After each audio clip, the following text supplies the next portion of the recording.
স্ত্রী বাড়ি ছেড়ে চলে যাওয়ায় মনের দুঃখে গলায় ফাঁস লাগিয়ে আত্মঘাতী হলো এক ব্যক্তি। নদিয়ার হরিণঘাটা থানার অন্তর্গত হরিণঘাটা পৌর ৪ নম্বর ওয়ার্ড টালিখোলা এলাকার বাসিন্দা বছর ৪৩-এর রাজু দেবনাথ নিজের ঘরে গলায় ফাঁস লাগিয়ে আত্মঘাতী হলো। পরিবার সূত্রে জানা যায়, গত ৫ থেকে ৬ বছর আগে রাজু দেবনাথের স্ত্রী বাড়ি ছেড়ে চলে যান। তারপর থেকে মনের দুঃখে নেশাগ্রস্ত হয়ে পড়েন। প্রতিনিয়ত নেশা করে বাড়িতে ফেরেন। রাজু দেবনাথের তার একটি বছর ১৪-র মেয়েও আছে। গতকাল অর্থাৎ মঙ্গলবার রাতে প্রতিবেশী একজনের বাড়িতে রাত কাটান। আজ অর্থাৎ বুধবার সকালে বাড়ি ফিরে নিজের ঘরে ঢুকে দরজা বন্ধ করে দেন। বাড়তেই ৯টা নাগাদ ঘরের ভেতর থেকে কোনো সারা শব্দ না পাওয়ায় বাড়ির সদস্যরা জানালা দিয়ে ঘরের ভেতর তাকাতেই দেখতে পান রাজু দেবনাথ গলায় ফাঁস লাগা অবস্থায় ঝুলে আছে। চিৎকার চেঁচামেচি করতে থাকে পরিবারের সদস্যরা। ছুটে আসে প্রতিবেশীরা। খবর দেওয়া হয় হরিণঘাটা থানায়। খবর পেয়ে ঘটনাস্থলে আসে হরিণঘাটা থানার পুলিশ প্রশাসন। পুলিশ এসে রাজু দেবনাথকে হরিণঘাটা গ্রামীণ হাসপাতালে নিয়ে আসে। হাসপাতালে আনার পর কর্তব্যরত চিকিৎসক বছর ৪৩-এর রাজু দেবনাথকে মৃত বলে ঘোষণা করেন।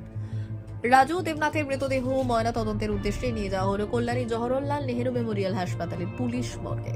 এই ঘটনায় শোকের ছায়া নেমেছে গোটা পরিবার জুড়ে। তদন্তে হরিণঘাটা থানার পুলিশ। কেন, কি কারণেই বা এই আত্মঘাতী, তার খোঁজ চালাচ্ছে পুলিশ।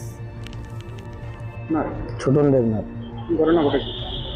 ঘটনা দাদা, ও বিগত ৪-৫ বছর ধরে এরকম বউ চলে যাওয়ার পর থেকে মানে নেশা টেশা করতো সারাক্ষণ। এবার মদই ছিল জীবন আর কি। মানে যে কাক ভোরবেলায় উঠে মদ খেতে যায় আর কি।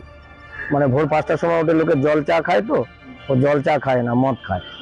তাই এরকম করতে করতে বহুতবার শরীর খারাপ হয়েছে, নার্ভের প্রবলেম, এটা ওটা অনেক কিছু প্রবলেম ছিল। তা থাকার পরে বাড়ি থেকে ওকে ডাক্তারও দেখানো হয়েছে। তা আমাদের অবস্থা সেরকম নয় যে বারবার।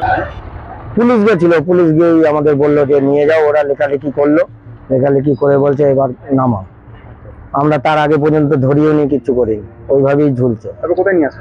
এখানে জাগুলি হসপিটালে নিয়ে আসো। এখন দেখি পুলিশ প্রশাসন যেটা ব্যবস্থা নেবে সেটাই হবে।